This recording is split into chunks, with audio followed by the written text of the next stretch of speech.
Hi there, welcome to this video. This is Tina from TinaHeals.com, and today I'm speaking about, this is a video I already made, but somehow YouTube deleted it. It's happened to me before, so I was just going through my playlists and I have to remake this. So let's get straight to the point. I'm discussing an Aries ascendant, a Virgo sun, and a Virgo moon. So you have your ascendant in cardinal fire, okay, and your ruler is Mars.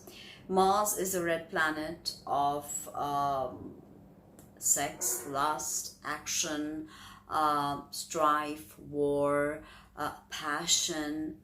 Mars is our I do principle.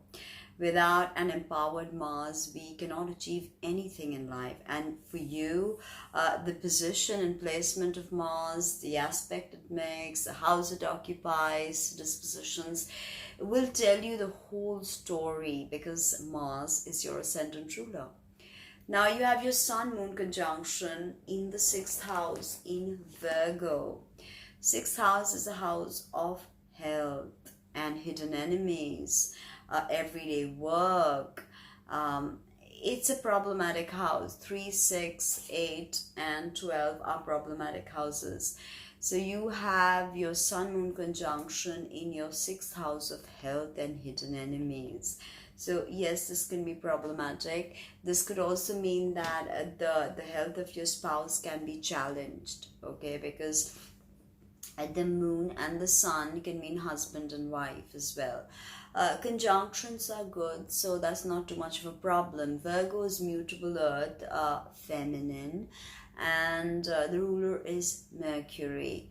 But very many people do not agree that Mercury is the real ruler of Virgo, because Mercury is mercurial. It's got nothing to do with this, with an earth sign. But Virgo can be very analytical. That's why I think Mercury was given its dominion. But tons of astrologers believe that Chiron, the wounded healer, is actually the ruler of Virgo.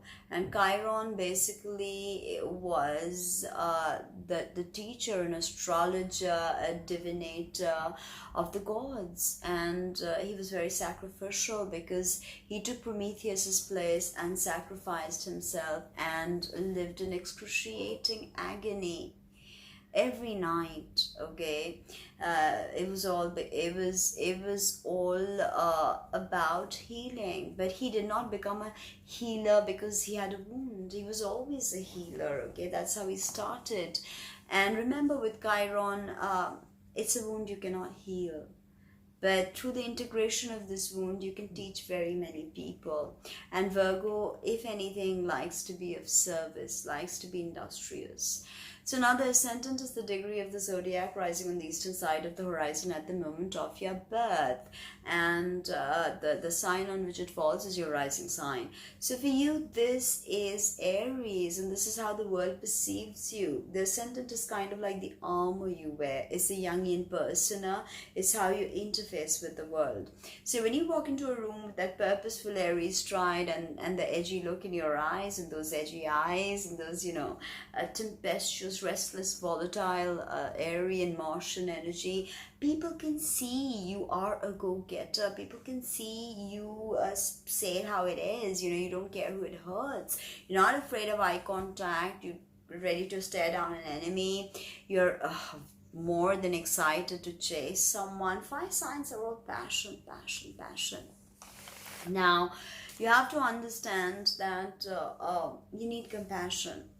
Okay, because Aries can be very devoid of compassion, Virgo as well. So, you need to verbalize your emotions, okay, even if you have compassion in your heart.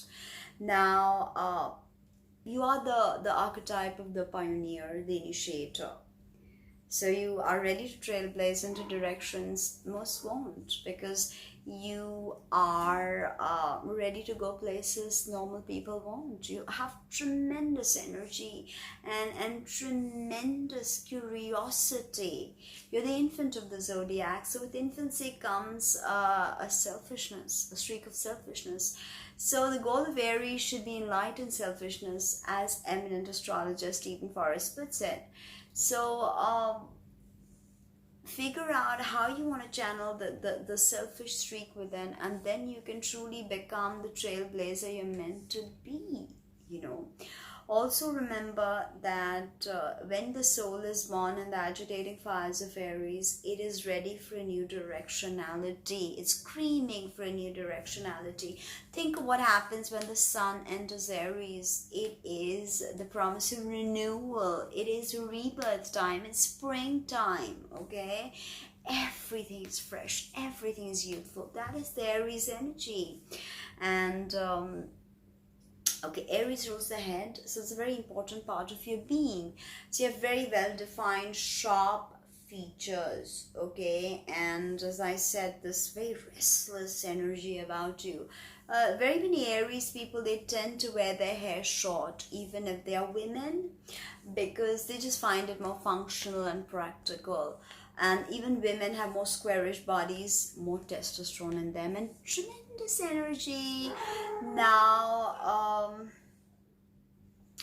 if you do not empower Mars, this restless energy can burn you out. So working out, yoga, because you got Virgo, Sun Moon conjunction, so yoga is the perfect way to balance your ki, and to even Tai Chi, something like that, okay?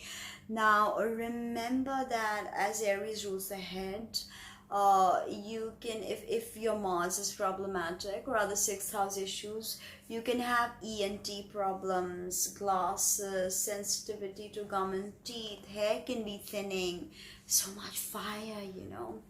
And Virgo is your sixth house of health, and there you have your sun and moon, sixth house sun and moon.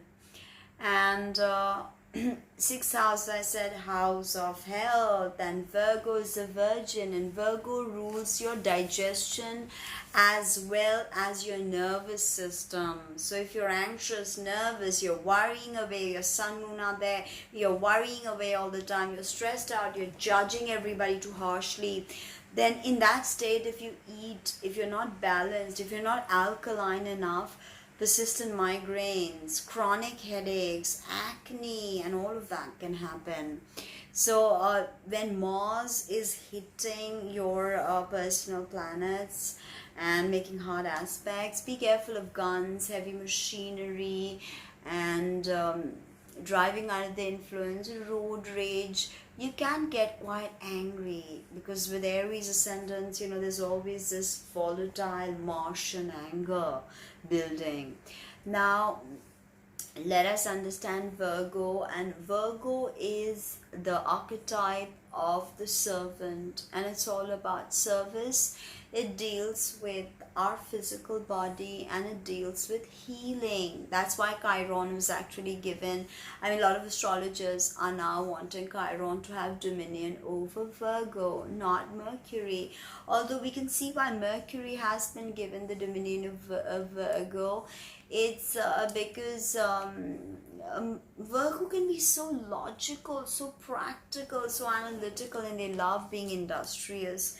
So another thing is, I've told you about this, that Virgo and Scorpio were actually fused in the ancient times, and then Libra was later on added, and they were separate. So if you look at the glyph of Virgo, it's like this, and Scorpio is like this.